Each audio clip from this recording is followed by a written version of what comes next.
De qué son los detalles del caso de Ayotzinapa. El historial de las agresiones contra los estudiantes no empieza necesariamente en septiembre 26 de 2014, que es cuando se desaparecen 43 estudiantes de la normal de Ayotzinapa. Es más, empieza en diciembre de 2011, cuando 13 estudiantes son balaceados en un enfrentamiento, bueno, durante una protesta en la autopista Sol, rumbo a Acapulco, Chilpancingo. Y en esta autopista mueren 3 estudiantes, son balaceados por paramilitares o gente vestida de civil, que son simplemente policías federales. Ahora ya la distinción no existe.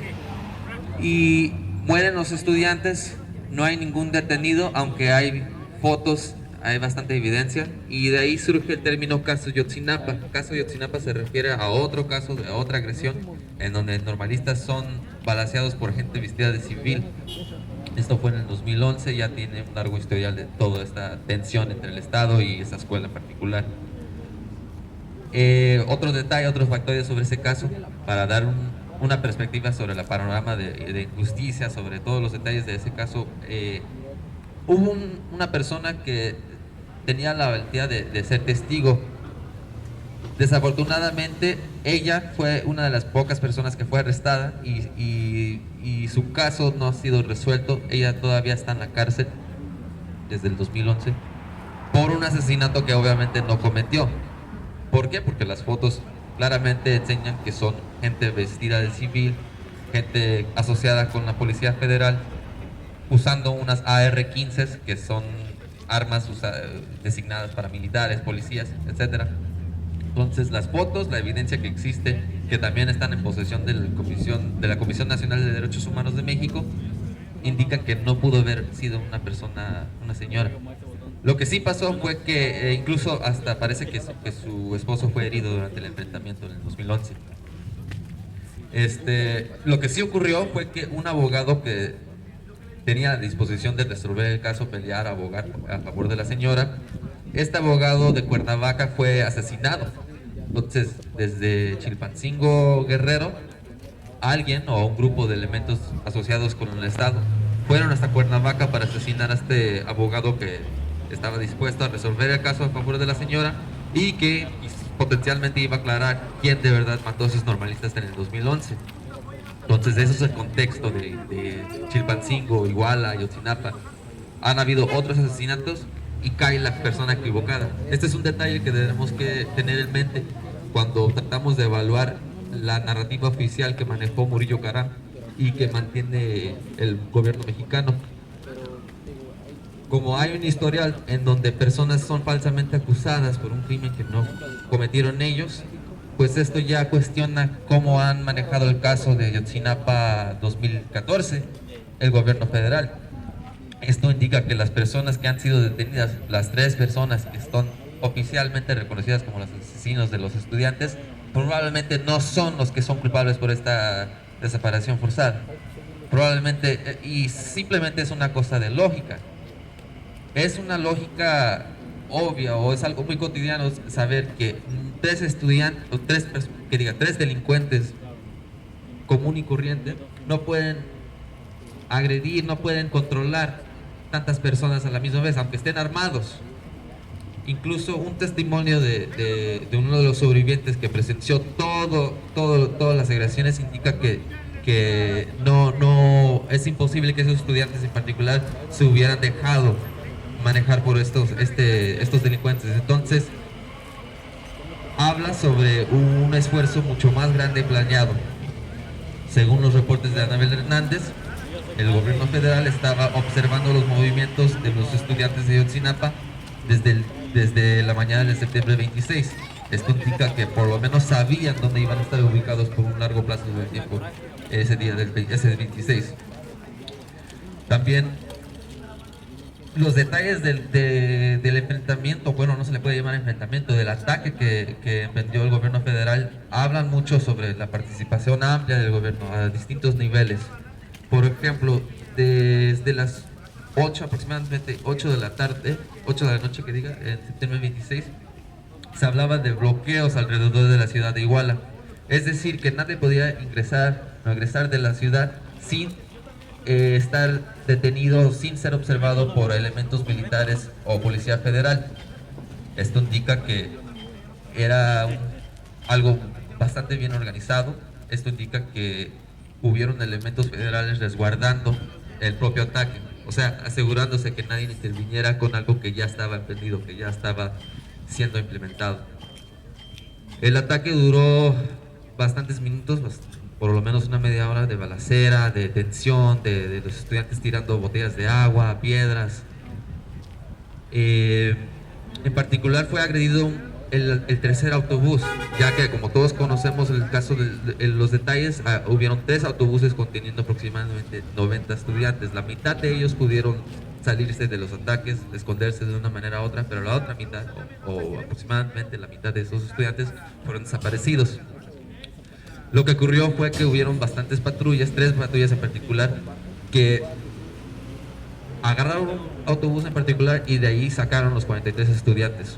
Hicieron 3 o 2 viajes, aproximadamente 3 o 2 viajes de la estación de autobús de Iguala a un lugar desconocido. Este estudiante también nos comenta que en ningún momento él presenció ninguna persona vestida de civil, que sería una indicación de un narcotraficante, ¿no? Y en ningún momento vio una arma que no fuera del Estado. Entonces, durante el propio ataque, en ningún momento se presenció o un civil que no estaba afiliado con el Estado o alguien que no portara una arma de grueso calibre que no fuera del Estado. Pura AR-15 y pura Beretta, puro modelo italiano de armas que estaban vinculadas con elementos federales y militares. Este estudiante también fue un miembro de la policía comunitaria, entonces el estudiante estaba en una posición para reconocer las armas, ya que él estaba participando en movimientos de policía comunitaria. Entonces él sabía de armas, él observó los detalles que eran claves para aclarecer quién fue quien agredió a los estudiantes. Una cosa que no ha sido resuelta, como habló el otro compañero, es la noción de que fueron quemados los estudiantes en un basurero en Cocula. Personas que han ido y presenciado los restos, o lo que se dicen que son los restos de una fogata bastante fuerte, han dicho que simplemente no está tan localizada las cenizas.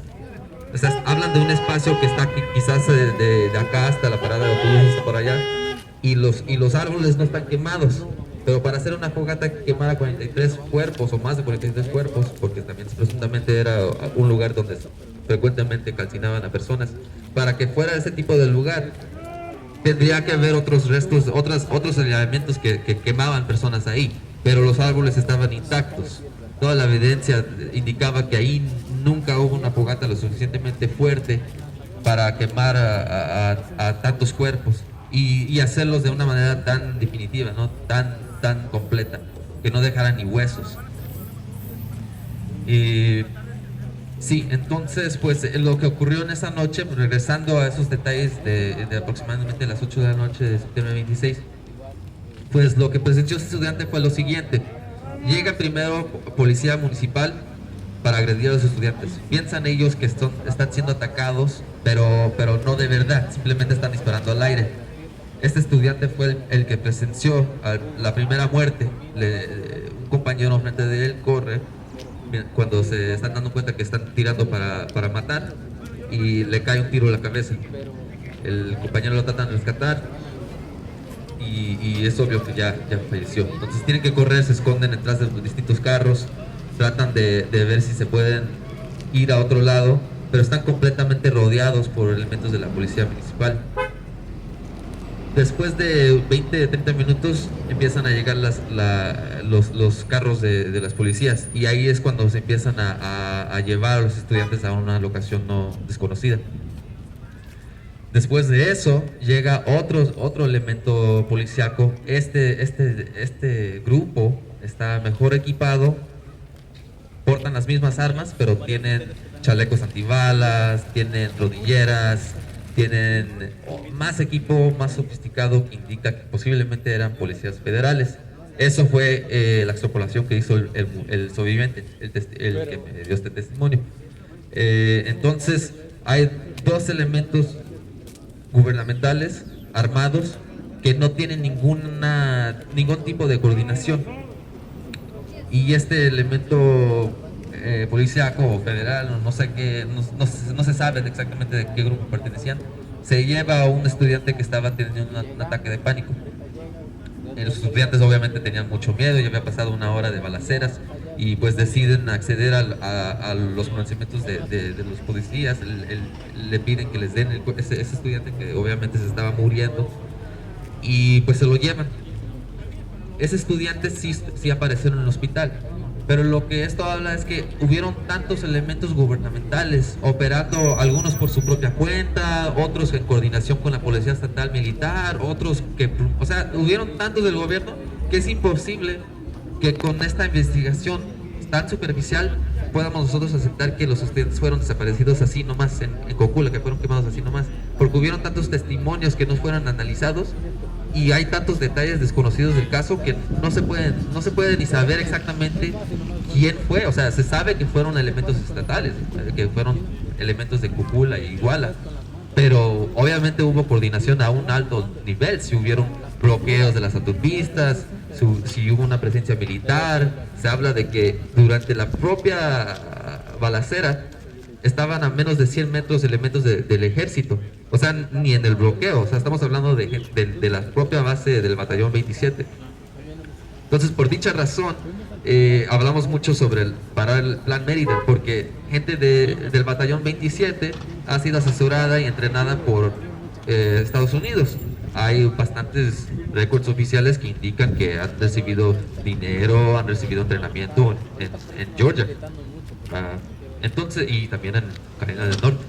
Estas personas están bastante vinculados con Estados Unidos y están entrenados y asesorados. Entonces, todo esto está tan claramente, indica tan claramente que hay un problema hasta el nivel federal, hasta el nivel ejecutivo, que nosotros tenemos que accionar desde aquí de alguna manera u otra. Tenemos que estar conscientes de que está podrido este sistema y estamos peleando por una causa justa y noble, y debería ser completamente obvio que tenemos que accionar, porque si no, vamos a seguir migrando de nuestro país, de México, a lugares que no conocemos para ser usados aquí. Vamos a continuar sufriendo represión de alguna manera u otra.